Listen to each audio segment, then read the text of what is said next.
Welcome to 30 minutes of VOA Learning English, the voice of America's information service for people learning English. Join us now for Words and Their Stories and People in America, coming up after As It Is.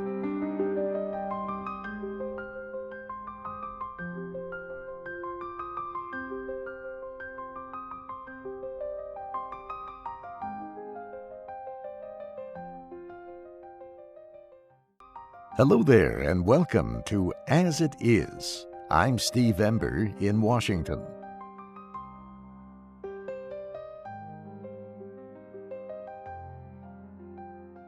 "20 years have passed since South Africa ended its system of racial separation known as apartheid.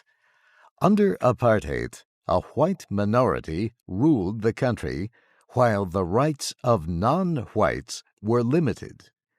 Many people wondered what would happen to the South African economy after the minority government left office. Today, we look at how the economy is doing now. But first, we turn to economic conditions in China. Mario Ritter tells us how China's economic growth is slowing.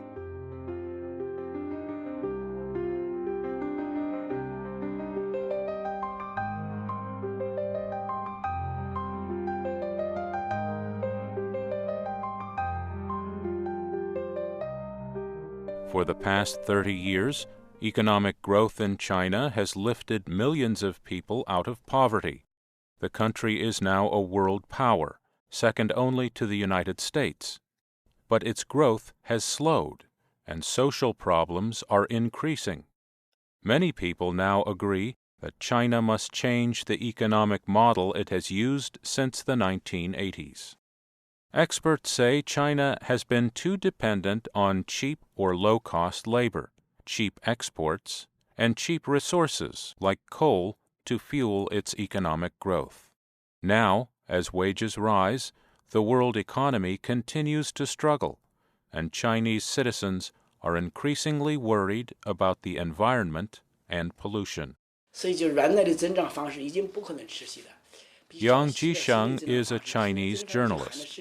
He says the country cannot continue to operate as it has. A new model is needed, he says. He adds there has been talk of a new model for more than 10 years, but change has not been possible under the current system. So what China needs now, he says, is even more reform. Chinese President Xi Jinping and other top officials met recently to discuss plans for dealing with the country's problems over the next 5 to 10 years. The official Xinhua news agency reported on the 4-day-long meeting. It said the Communist Party suggested a greater role for the free market in China's state-controlled economy. David Kelly works in Beijing for the group China Policy. He says one problem facing China is its state-owned businesses. They are politically powerful and have controlled large parts of the country's economy for many years. Experts say these companies have demonstrated more power than some government ministries. They are also a source of corruption, a problem the new leadership has promised to deal with. China's leadership has called its campaign against corruption a life-or-death struggle for the Communist Party. The other thing is the world financial crisis aftermath, which leaves China with a slowing growth rate that it has to now really believe, even though it has mouthed this before, but now it's real. So these things mean that I would say that you cannot use the textbook, what we know about the function of the third planet. It is likely to have some extraordinary item. Chinese economist Mao Yuxi agrees that political reforms are needed, but he is not sure they will be carried out.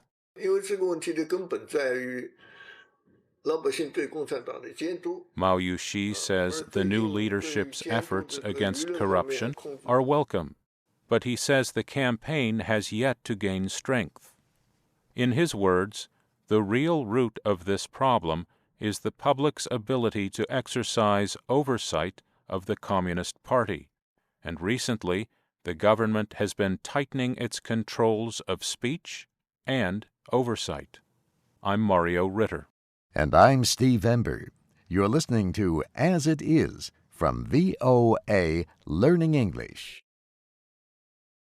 The banking company Goldman Sachs recently praised South Africa for its growing economy over the past 20 years. We have more on the story from our economics reporter, Mario Ritter. Colin Coleman works for the company. South Africa in the last year has tended to have a sort of emotional, somewhat negative reaction, both domestically and internationally. And my view is that we needed to kind of get some perspective on the past 20 years as to what's been achieved in order to get a better balance in the debate. The report notes changes to the South African economy over the past 20 years. When you look back at what Nelson Mandela inherited in May when he became president, it was really a bitter pill because, he had an indebted nation that had no money, that was growing below population growth with huge unemployment, huge racial disparities, a very volatile political and social environment. Effectively, that gave way to a golden period of growth, low inflation, bringing the debt down, and an extraordinary performance until the global financial crisis. The report says the amount of money collected in taxes increased from $114 billion in 1994 to $814 billion. South Africans are not always happy about the direction of the economy, but business leaders and economists were pleased to see a long-term look at some of the improvements. Joanne Yawich heads the National Business Initiative. The organization works on efforts to help strengthen the economy. That there's often a lot of doom and gloom talk about South Africa, but I think that what the report did point out is some fairly significant achievements over the last 20 years. And I think in particular, there has been an increase in productivity and there has been an increase in employment. There has been a huge increase in the numbers of people in the middle class. So, quite a substantial improvement in the quality of life of a great number of people. But the country still has problems. The report notes South Africa's education system continues to struggle, and the unemployment rate remains at about 24%. It says 70% of those jobless people are under age 34. There are also great racial inequities, especially in terms of earnings. The report says 85% of blacks are poor, while 87% of whites are middle to upper class. There have been criticisms of the report. Some people say it depends heavily on general information, not cultural evidence. Joanne Yawich agrees with some of the criticisms, but she says the report shows the country has come a long way. I think the reality, certainly for me, I grew up under apartheid and have spent 20 years in this democracy, is that life in South Africa is a lot better for most people than it ever was. But there are very, very big things that still have to happen. And I think that's what the report draws our attention to, is that this is a long journey. And we've made progress and must carry on.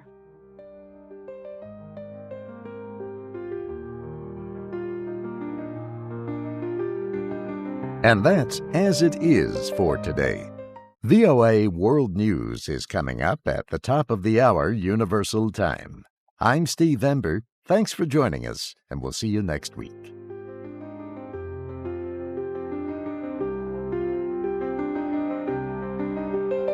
Words and Their Stories is next, followed by People in America. You can read and listen to our programs and download MP3s at learningenglish.voanews.com. You can learn with us on Facebook, Twitter, and YouTube at VOA Learning English.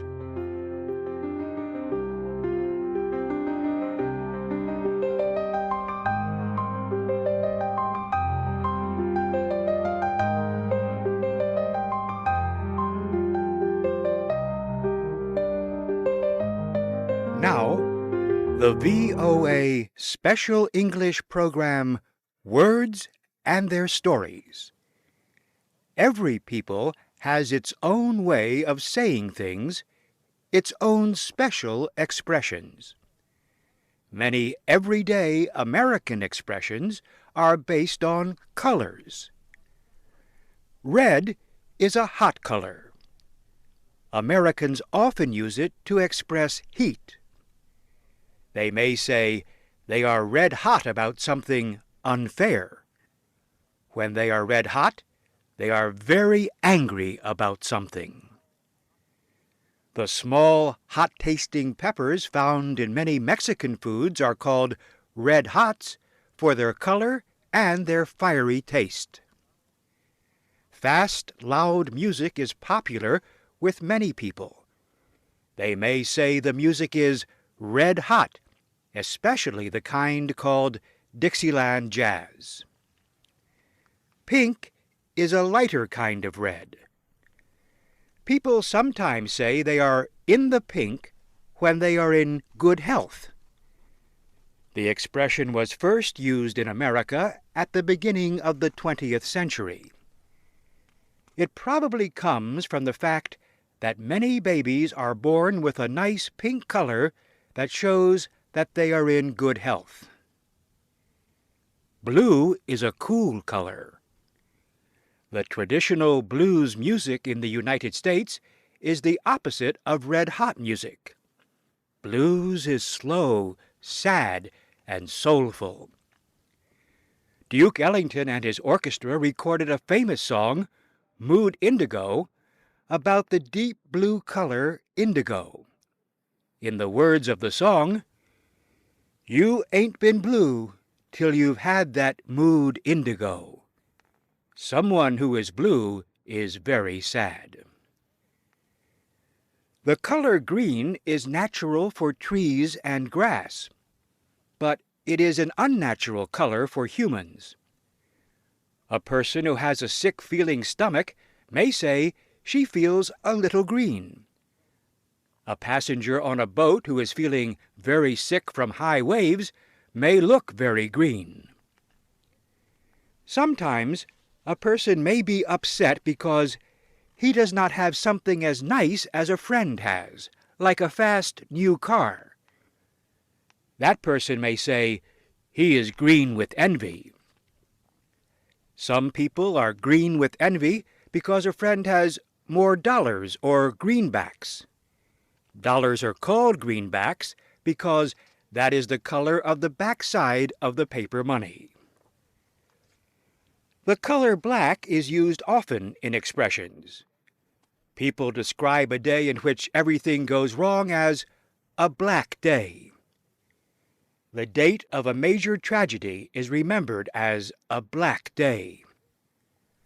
A black list is illegal now, but at one time, some businesses refused to employ people who were on a black list for belonging to unpopular organizations.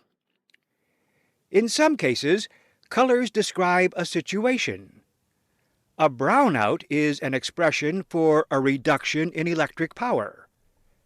Brownouts happen when there is too much demand for electricity. The electric system is unable to offer all the power needed in an area. Blackouts were common during World War II. Officials would order all lights in a city turned off to make it difficult for enemy planes to find a target in the dark of night.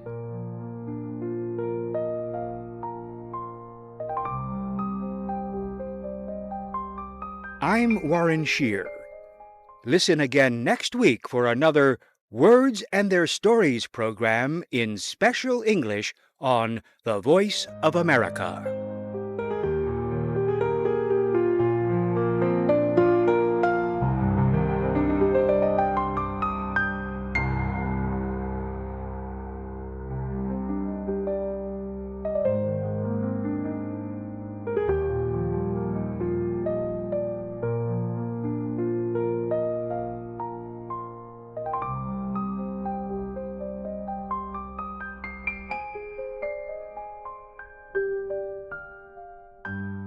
I'm Mario Ritter with People in America in VOA Special English.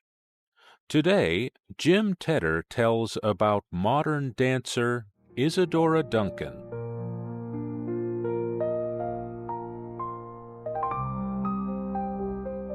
Angela Isadora Duncan was born in San Francisco, California, in 1877. She was the youngest of 4 children. Her parents' marriage ended in divorce when Isadora was 3 years old. Isadora and her brothers and sister were raised by their mother, Mary. The family was very poor. Isadora taught dance lessons to local children to earn extra money. She began teaching when she was only 5 years old. Mary Duncan taught her children about music, dancing, the theater, and literature. Young Isadora believed this was all the education she needed. She did not attend school for very long. She said it restricted her from dancing and thinking about the arts.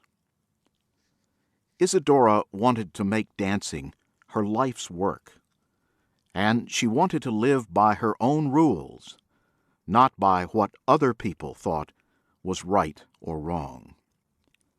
The kind of dancing Isadora wanted to do was new and different from other dances at the time. She thought dancing should be an art, not just entertainment. Isadora Duncan did not like ballet. She said ballet dancers had too many rules to follow about how they should stand and bend and move. She said ballet was ugly and against nature.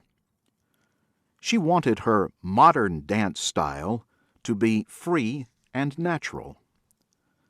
Isadora liked to move her arms and legs in very smooth motions.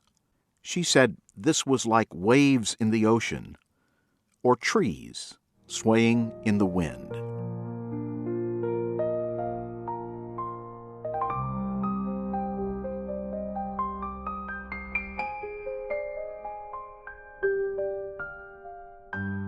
Isadora spent most of her teenage years in the San Francisco area. She continued to teach dancing classes, mostly to young girls. She also visited local libraries to read the works of Shakespeare and to study about the ancient Greeks. When she was 18 years old, Isadora urged her mother to move to Chicago and then to New York. She thought dancing in these 2 large cities would help her career. She found work in several dance companies or groups of dancers. But she had to dance as she was directed to do. She did not dance alone on the stage and could not become the star of the show. Sometimes Isadora Duncan was paid to dance in the homes of wealthy people or at parties they gave in their gardens. But soon it was hard to find jobs that paid her enough money just to survive. In a short time, she was out of work and poor once again. Using her last dollars, she bought a ticket on a cattle boat and sailed to Europe in 1899.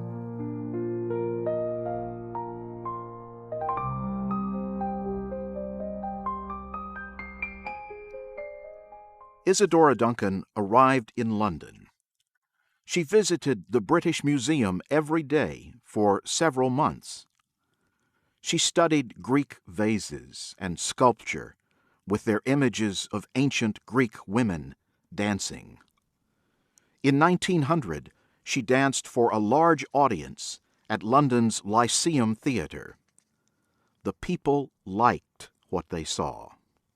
Soon, art lovers in the city were talking about this new dancer from the United States. People began to think of her as a great talent.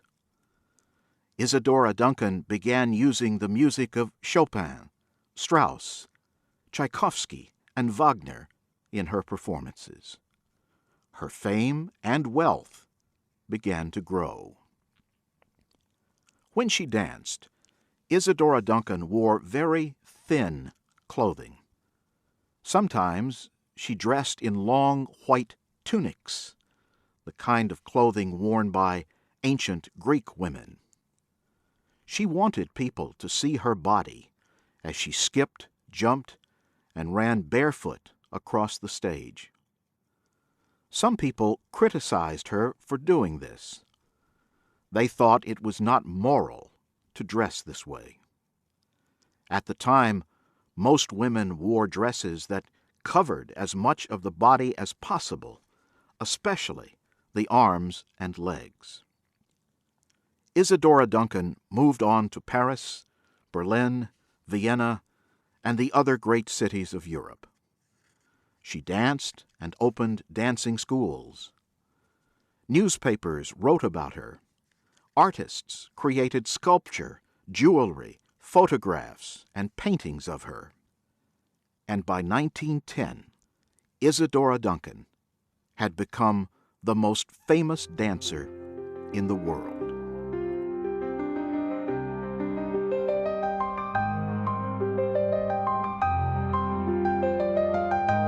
Isadora Duncan was often asked to explain her style of dancing and to say how dance as an art might change over time. In 1903, when she was 26, she made a famous speech in Berlin. She said, "Nature is the source of the dance. The movement of the waves, of winds, of the earth, is ever in the same lasting harmony. We do not stand on the beach and inquire of the ocean what was its movement of the past and what will be its movement in the future. Every creature moves according to its nature. That is, according to its feelings and physical structure. The movements of the savage were natural and beautiful. So too were the movements of the classical Greeks, wearing simple tunics and sandals. In my school, I shall not teach the children to imitate my movements, but to make their own. The primary or fundamental movements of the new school of the dance must have within them the seeds from which will evolve all other movements, each in turn to give birth to others in an unending sequence of still higher and greater expression, thoughts, and ideas. The dancer of the future will be one whose body and soul have grown so harmoniously together that the natural language of that soul will have become the movement of the body. This is the mission of the dancer of the future. She is coming, the dancer of the future, the free spirit who will inhabit the body of new women, more glorious than any woman that has yet been, more beautiful than all women in past centuries, the highest intelligence in the freest body.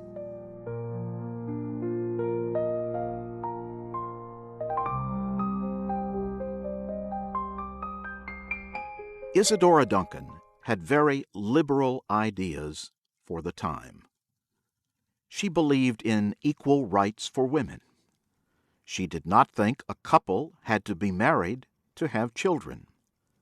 She had 2 children, Deirdre and Patrick, by 2 different men. She was not married to either of them. She also did not hide the fact that she was bisexual. She had a number of lovers, both men and women. She thought the Bolshevik Revolution and communism were good for Russia. She said, "My motto is no limits. Virtuous people are simply those who have not been tempted sufficiently. We may not all break the 10 Commandments, but we are all certainly capable of it.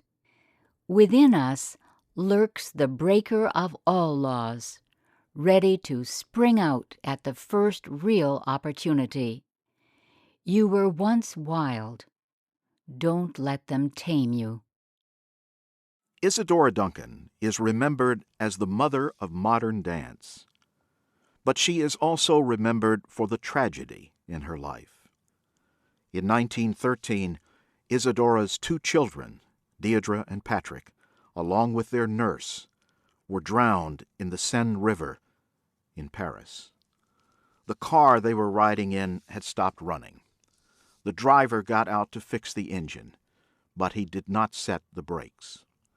When the car suddenly started again, it ran down a bank into the river. Isadora was greatly saddened by this.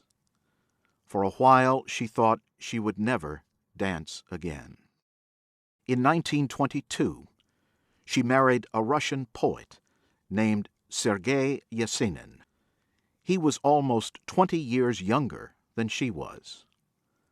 He became a violent alcoholic and then had a mental breakdown. 3 years later, he killed himself. In the late 1920s, Isadora Duncan's dancing career was over. People began to think of her as a sad person whose best days were gone. She was seen in public many times after she had too many alcoholic drinks. She ran out of money, but continued to stay at the finest hotels. She had many debts that she could not pay. Newspapers carried stories of her reckless and scandalous lifestyle. In 1927, her life ended suddenly. Isadora Duncan was in Nice, France. She was riding in a car that had the roof down. She wore a long scarf around her neck. One end of the scarf got caught in the rear wheel of the car. The heavy silk tightened around her neck and broke it. She died instantly at the age of 50. The famous American poet Carl Sandburg wrote this about Isadora Duncan. The wind, I am the wind. The sea and the moon, I am the sea and the moon. Tears, pain, love, bird flights, I am all of them. I dance what I am. Sin, prayer, flight, the light that never was on land or sea, I dance what I am.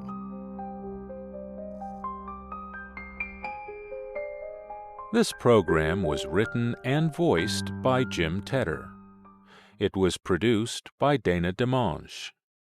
Shirley Griffith was the voice of Isadora Duncan. I'm Mario Ritter.